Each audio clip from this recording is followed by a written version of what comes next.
ప్రపంచంలో ఎక్కడ యుద్ధం జరిగినా, ఎక్కడ ఉద్రిక్త వాతావరణం ఉన్నా, అది ఇప్పుడు ప్రపంచ దేశాలు అన్ని దేశాల మీద గూడా ప్రభావం పడుతుంది. ఖచ్చితంగా ఇండియా మీద గూడా ప్రభావం పడుతుంది. అయితే ఇప్పుడు ఇరాన్ మీద అమెరికా అటాక్ చేయబోతుందనే వార్తలైతే వస్తున్నాయి. ఎందుకంటే గత కొంతకాలంగా చూసుకున్నప్పుడు అమెరికా విపరీతంగా ఆహ్, ఆహ్, యుద్ధ సన్నాహాల్ని చేస్తుంది. దానికి సంబంధించి అమెరికాకు సంబంధించి గెరాల్డ్ ఆర్-4 అంటారు. క్యారియర్ గ్రూప్ మొత్తం నేవీ ఫోర్స్ అంతా కూడా రంగంలో దించింది. అట్లాగే F-35, F-15E లాంటి ఫైటర్ జెట్స్ని రెడీ చేసింది.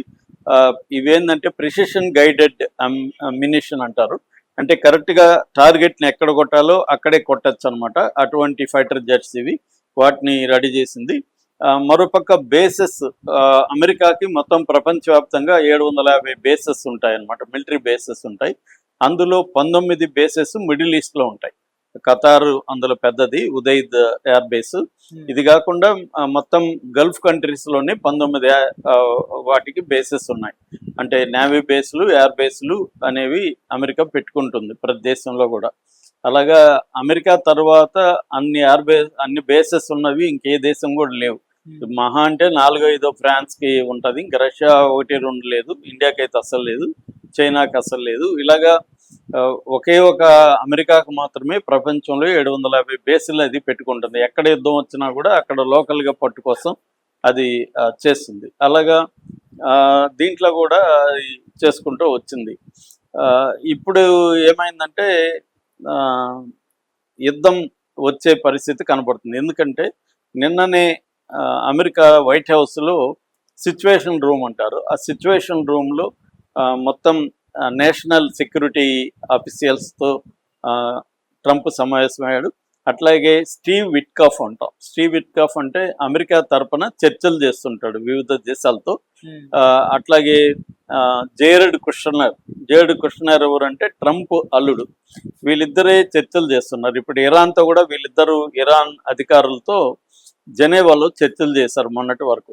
సో వాళ్ళ చర్చల సారాంశం ఏంటి, మనం అనుకున్నట్టుగా అక్కడ ఇరాన్ తలగ్గుతుందా, మన డిమాండ్స్ తలగ్గుతుందా లేదా, లేకపోతే మనం యుద్ధానికి వెళ్దామా, అటాక్కి వెళ్దామా అన్న పద్ధతిలో, అంటే కోఆర్డినేటెడ్ అటాక్ అంటారు. అంటే ఇజ్రాయెల్, అమెరికా రెండు కలిసి ఇరాన్ మీద దాడి చేసే అవకాశం ఉంది. గత సంవత్సరం జూన్లో కూడా 12 రోజుల పాటు ఇజ్రాయెల్కి ఇరాన్ మధ్య యుద్ధం నడిచింది. ఆ యుద్ధంలో ఇరాను నష్టపోయింది, ఇటు ఇజ్రాయెల్ కూడా భారీ నష్టం జరిగింది. నిజానికి ఇజ్రాయెల్ మళ్ళీ ఒక వారుకి సిద్ధంగా లేదు, కానీ అమెరికా చెప్తే ఇజ్రాయెల్ కూడా వెళ్ళాల్సిన పరిస్థితి ఏర్పడుతుంది. సో ఇప్పుడు అమెరికా నిజంగానే అటాక్ చేస్తుందా, లేకపోతే ఇది ఒక టాక్టిక్సా? ఎందుకంటే ట్రంప్ టాక్టిక్స్ ఏంటంటే ప్రెజర్ చేయడం, ట్రాన్సాక్షన్స్లోకి తను కోరుకున్న డిమాండ్స్ని తలగ్గే విధంగా చేసుకోవడం. ఇది అతను రియల్ ఎస్టేట్లో కానీ వ్యాపారాల్లో ఇదే స్ట్రాటజీ. అతను ప్రత్యర్థిని ప్రెజర్ పెట్టడం, తన నెగోషియబుల్ టేబుల్ దగ్గరికి రప్పించి తనకు అనుకూలంగా నిర్ణయాలకి అతను ఒప్పించే విధంగా చేయడం అనేది ట్రంప్. అందుకే ముందు నుంచి కూడా అదే స్ట్రాటజీ. అందుకని అతన్ని ట్రాన్సాక్షనల్ ప్రెసిడెంట్ అంటారు. సో ట్రాన్సాక్షన్స్లో తనకు అనుకూలంగా మార్చుకోవడం. అందుకనే అతను ఒక పక్క మొత్తం మిలిటరీనంతా మోహరించాడు, మరో పక్క చర్చలు కూడా కంటిన్యూ అవుతున్నాయి. సో ఇక ఇరాన్ పరిస్థితి ఏంటి? 1979లో ఇస్లామిక్ రెవల్యూషన్ వచ్చింది. అక్కడ రెవల్యూషన్ వచ్చి షా ప్రభుత్వాన్ని కూలదోసి దాని తర్వాత అయతుల్లా ఖొమైనీ ఈయన సుప్రీం లీడర్గా అక్కడ ప్రభుత్వం, ఇస్లామిస్ట్ ప్రభుత్వం ఏర్పడింది. అప్పటి నుంచి ఏంటంటే ఇజ్రాయెల్ని ఇండైరెక్ట్గా అమెరికాని నిలవరించడం కోసం యాక్సిస్ ఆఫ్ రెసిస్టెన్స్ అనే ఒక ఫోర్స్ని ఇరాన్ క్రియేట్ చేసింది. ఎక్కడెక్కడ లెబనాన్లో హిజ్బుల్లాసు, ఆ తర్వాత మన పాలస్తీనాలో హమాసు, తర్వాత సిరియాలో, తర్వాత యెమెన్లో హౌతీసు, ఇలాగా అనేక ఫోర్సులను పెట్టి ఈ ఫోర్సులకంతా కూడా వీళ్ళే ట్రైనింగు, డబ్బులు, వెపన్స్ అన్నీ ఇచ్చి చేయించిందన్నమాట. అయితే ఈ మధ్యకాలంలో ఏమైందంటే ఇజ్రాయెల్ ఈ ఫోర్సుల్ని అమెరికా సహాయంతో బాగా వీకెన్ చేసేసింది. సిరియాలో ప్రభుత్వం కూలిపోయింది, అసాద్ పారిపోయాడు రష్యాకి. సిరియా ఇప్పుడు అమెరికా కంట్రోల్లోకి వెళ్ళిపోయింది. యెమెన్లో కూడా బలహీన పడిపోయింది. సౌదీ అరేబియా కూడా యెమెన్ మీద మధ్య దాడి చేసింది. మరోవైపు లిబియాలో హిజ్బుల్లాస్ చావు దెబ్బతిన్నారు. ఇంకా హమాస్ పరిస్థితి మనకు తెలుసు, గాజా ఆల్రెడీ వీళ్ళ స్వాధీనంలోకి వచ్చేసింది. సో ఈ విధంగా యాక్సిస్ ఆఫ్ రెసిస్టెన్స్ అంతా పోయింది.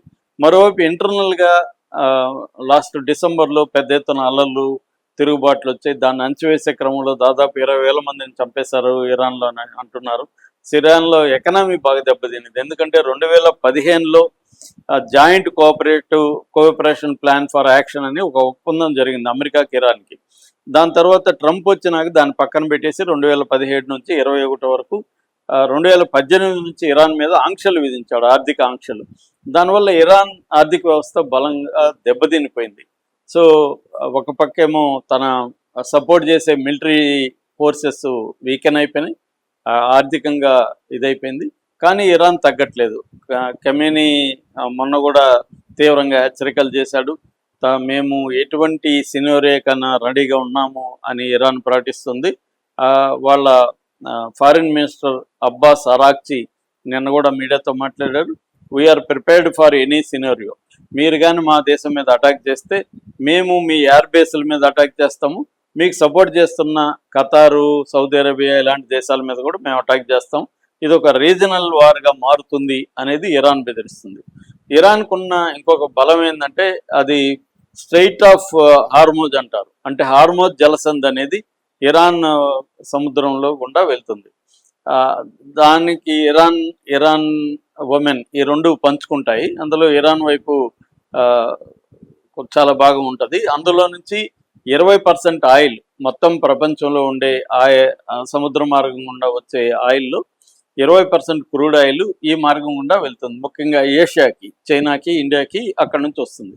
ఇప్పుడు కానీ ఇరాన్ దాన్ని కంట్రోల్ చేసి ఆపేస్తే ఆ మేరకు అది దెబ్బతింటుంది. దానివల్ల మన ఆయిల్ ప్రైజెస్ అంతా కూడా మనకి మిడిల్ ఈస్ట్ నుంచి వచ్చే ఆయిల్ అంతా ఆ రూట్లోనే రావాలి.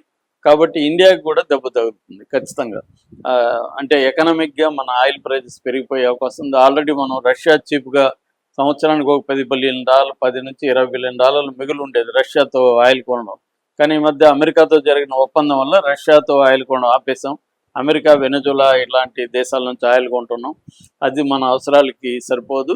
సో ఇప్పుడు ఇటు నుంచి వచ్చే ఆయిల్ కానీ రేట్లు పెరిగితే ఆల్రెడీ మనకి అమెరికా నుంచి వచ్చే ఆయిల్ ఎక్కువ కాస్ట్ పెట్టాల్సి వస్తుంది. కాబట్టి ఆ మేరకి ఆయిల్ ప్రైజెస్ పెరిగితే దేశంలో వస్తువులు అన్నీ కూడా పెరుగుతాయి. ఆ మేరకి మన ఆర్థిక వ్యవస్థ మీద, మన ప్రజల మీద భారం పడుతుంది. అట్లాగే ఈ గల్ఫ్లో కూడా మన వాళ్ళు చాలామంది ఉన్నారు.